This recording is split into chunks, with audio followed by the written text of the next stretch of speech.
Welcome back to the third segment of the Harry Thomas Show Week in Review. Today is January 19th, 2008. The website is harrythomas.info. I'm your host, Harry Thomas, and I wanted to get into this here. The Centers for Disease Control and Prevention are purchasing 10 million doses of Gardasil, and that comes out of Merck. And Merck is always putting out stuff that is no good.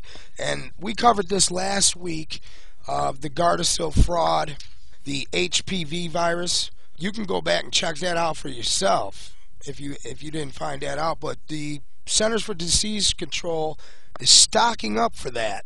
We'll have to see what happens.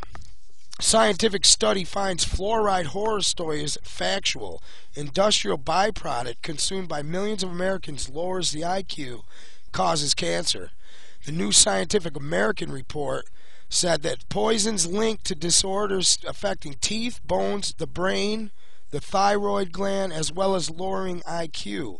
Today, almost 60% of the U.S. population drinks fluoride water, including residents of 46 of the nation's 50 largest cities. Now, outside the U.S., fluoridation has spread to Canada, the UK, Australia, New Zealand, and a few other countries. Now, this is where the elite is in place. This is where the New World Order flourishes. And this is part of their plan to dumb down the population and keep them servile.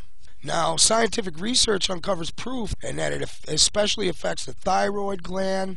Studies in China have associated high fluoride exposures with lower IQ. Now, fluoride is a waste byproduct of fertilizer and aluminum and the aluminum industry. It is also a Part 2 poison under the UK Poisons Act of 1972. Now, fluoride is one of the basic ingredients in both Prozac and sarin nerve gas. The Soviets openly admitted to using fluoride in the water supplies in their concentration camps to make the prisoners stupid, docile, and subservient.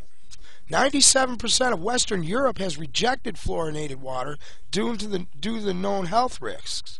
10% of Britons drink it, and the UK government is trying to fast-track the fluoridation of the entire country's water supply.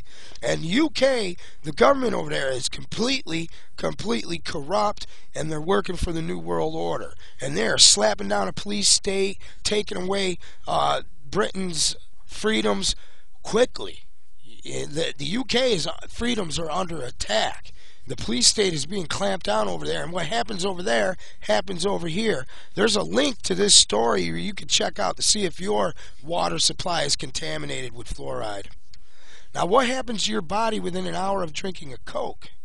Within first 10 minutes, 10 teaspoons of sugar hits your system. This is 100% of your recommended daily intake. The only reason why you don't vomit is because phosphoric acid cuts the flavor. Within 20 minutes, your blood sugar spikes and your liver responds to the resulting insulin burst by turning massive amounts of sugar into fat. Within 40 minutes, caffeine absorption is complete, your pupils dilate, your blood pressure rises, and your liver dumps more sugar into your bloodstream. Around 45 minutes, your body increases dopamine production. It stimulates the pleasure centers of your brain, and a physical identical response is to that of heroin, by the way. Sugar is more addictive than cocaine. After 60 minutes, you'll start to have a sugar crash. And this is dangerous high fructose modified corn syrup. Causes a lot of this. And this stuff is just really bad for you. It's got aspartame in it if you're using the diet stuff, which has over 92 different side effects, including brain tumors, birth defects, diabetes, emotional disorders, epilepsies, and seizures.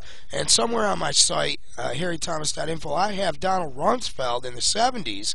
He was on the board pushing for aspartame. I mean, this just goes on and on and on. It says one soda a day increases your risk of diabetes by 85%. And it's now the #1 food for fast-acting sugar food. It used to be white bread. Now soda is #1 in the U.S. And it says here children should not have soda whatsoever at all. Flu pandemic is threatening businesses in the Cayman Islands. And they got this Dr. Elaine Pierce, and she's going and doing these presentations, and they're not just talking about the flu pandemic, but they're talking about global warming, the U.S. credit crisis, and other topics at these things. So this here is basically a push for world government, and that's exactly what they're doing with a lot of these things. The center prepares for a pandemic flu outbreak, and this is in Albany. They're getting their staff ready, and they're having a planning day. Instead of calling a presentation, they're going to have a planning day. And planning for a pandemic is also useful in planning for other crises as well. So I'm sure that global warming and U.S. credit problem and stuff might be on their agenda too. But all this really leads up to a global system for global government. Now, there's a new super killer superbug spreading, and this is a bug that attacks the lungs. It attacks the immune system. Now, think about it. What are all these microbiologists that we were talking about in the last thing? What could they do to help some of this stuff? Or create it? Or blow the whistle on it?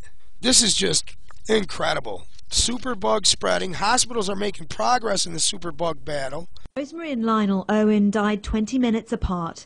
Both of them were struck down by a hospital superbug. The most recent annual figures show success in tackling MRSA, with the number of infections over the last year falling 10%. But between 2005 and 2006, the number of cases of C. difficile has increased by 7%. I believe that people are just being diagnosed with something else, or maybe death certificates are having other things put on them. It's still there, and it shouldn't be there at all. C. diff should be eradicated completely, and it can be. And then U.S. hospitals are plagued by 10 times more of this superbug infections than they previously thought. And we're talking about 46 out of every 1,000. That means about 1.2 million patients in the country may be affected every year. And it's resistant to all forms of penicillin. Now, Botswana